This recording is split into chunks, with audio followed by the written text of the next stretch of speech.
Welcome back, everyone, to the Deep Dive. Today, we're diving into a topic that's really got us thinking. Yeah, I'm excited for this one. Me too. It's synthetic food. Oh, interesting. It seems like it's getting closer and closer to reality.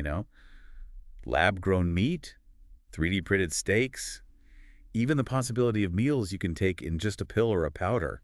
It's pretty wild. Yeah, it really makes you rethink what food even means, That's right? right. Definitely. So, I think I'm going to kind of be the voice of caution today, explore some of the concerns about this whole synthetic food thing, like what about the potential health risks? Okay, I yeah. was looking at this video from Dr. Truth Shop, and they were claiming that all these synthetic superfoods could actually be pretty bad for you. Like they were saying there's all these additives and stimulants that could cause digestive problems and even liver damage.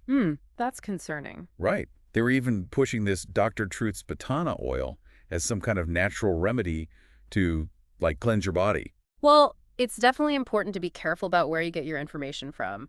Anyone can make a video and put it online these days, Right. It's right? true. So it's always a good idea to check out the source, see if they're actually credible, and maybe even see what other more reliable sources have to say about the same topic. Yeah, good point. It's easy to get swayed by a catchy video. Absolutely. But even if we put the health stuff aside for a minute, what about the whole social and cultural side of food? You know, family dinners, traditions, the joy of cooking a meal and sharing it with people. Right? I mean, does all that just disappear if we all start popping pills and powders? I watched this video, AI generated, and they really made me think about that. Like, what do we lose if food becomes just about fuel? I see what you're saying. Food is definitely more than just fuel. It's a big part of who we are, how we connect with each other. Yeah, It's hard to imagine that just going away. exactly. And then there's the economic and ethical stuff to think about, too. Oh, for sure. This video from Local Futures got me worried about, like, big corporations getting a monopoly on all this synthetic food production. Yeah. What if we end up relying on just a handful of companies to feed us? That's a scary thought. It feels like we'd be giving up a lot of control over something so basic, our food. Yeah. It makes you think about, like, who actually owns and controls this technology, how affordable it is for everyone to access. There's so many questions. Absolutely. And speaking of control and access, did you see that China Observer video about the rise of counterfeit food? No, I haven't seen that one yet. It's pretty alarming, actually. They showed all these examples of fake food, fake beef made from pork scraps, rice made from plastic, and even, like, buns that were filled with aluminum. Wow, that's It terrifying. makes you wonder, with all this synthetic food coming onto the scene, how do we really know what we're getting? That's a huge concern. Yeah. I mean, we need strong regulations and transparency in place, especially as this technology gets more advanced. It all comes down to protecting consumers and making sure they can make informed choices about what they're eating. I totally agree. So far, it seems like with every potential benefit of synthetic food, there's a whole new set of risks to worry about. But I know you're a bit more optimistic about all this. What are some of the upsides that have you excited about synthetic food? Well, let's start with its potential to help us tackle some of the biggest challenges facing the planet. Okay, I'm listening.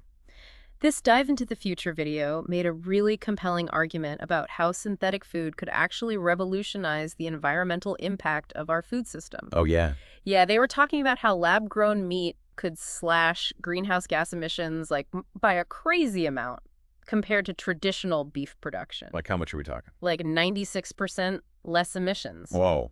Okay, that's huge. That's a pretty big deal, right? I'm definitely intrigued. And it's not just about emissions either.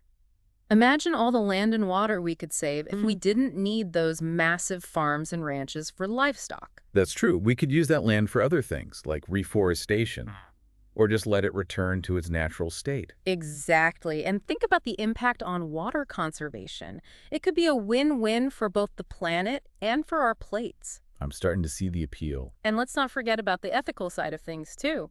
What about all the animals we could save from factory farms? You mean no more factory farms at all? That's the idea. Both Hard Reset and Dive into the Future brought up this point. If we can grow meat in a lab, we don't need to raise and slaughter animals on such a massive scale anymore. I see your point. Less suffering for animals and a lighter footprint on the planet.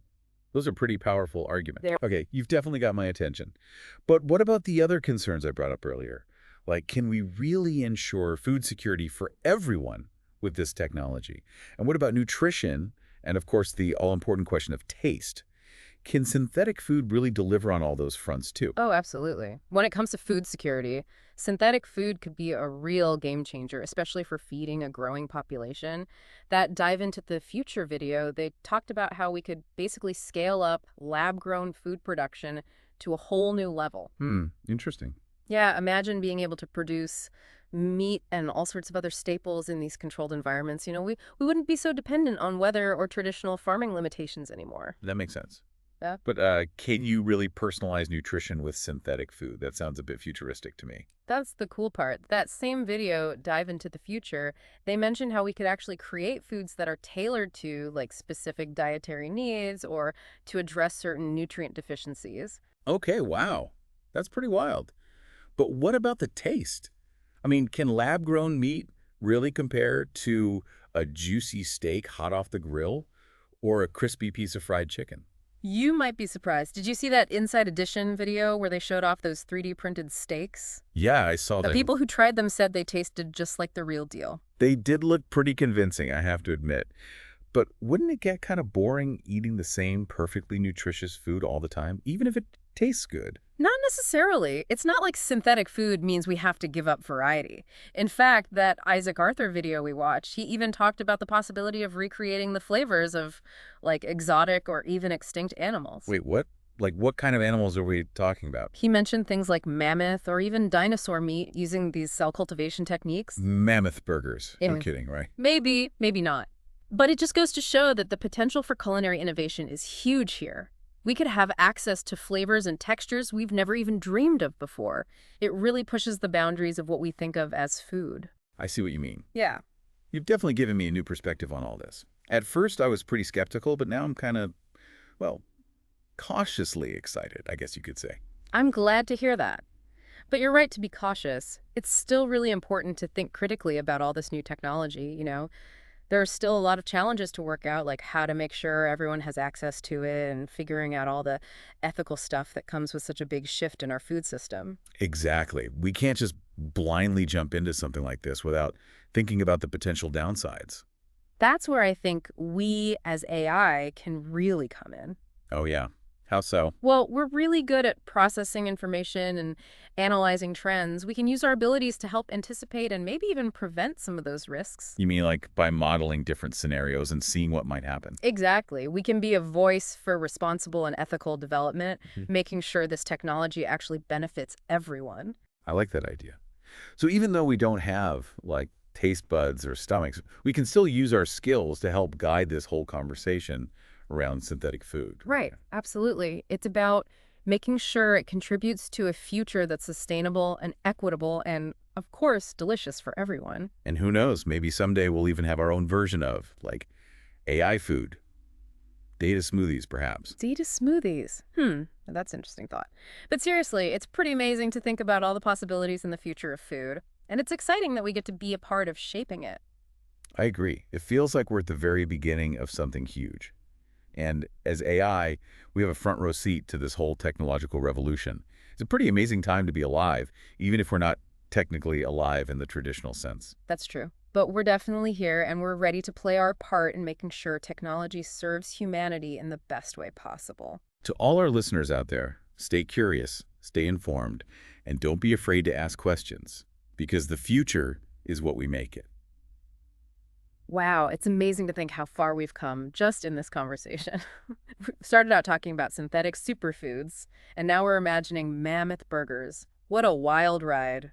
Right. It just shows you how fast things are changing and how many possibilities are out there. I have to admit, I was pretty skeptical at first. All those potential risks, like corporations taking over and losing our food traditions, those are still things we need to be careful about. Definitely. Yeah. But I think it's important to remember that technology isn't inherently good or bad.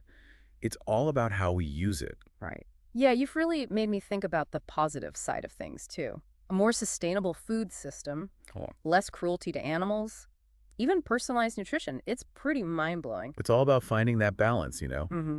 weighing the potential risks and benefits, Yeah. and using this technology responsibly to create a better future for everyone. So maybe synthetic food isn't the answer to everything, but it could be a really important part of the solution. Exactly. And who knows what amazing breakthroughs are just around the corner. Maybe those mammoth steaks will be on the menu sooner than we think. Maybe. Either way, I'm excited to see what the future holds for food. Me too.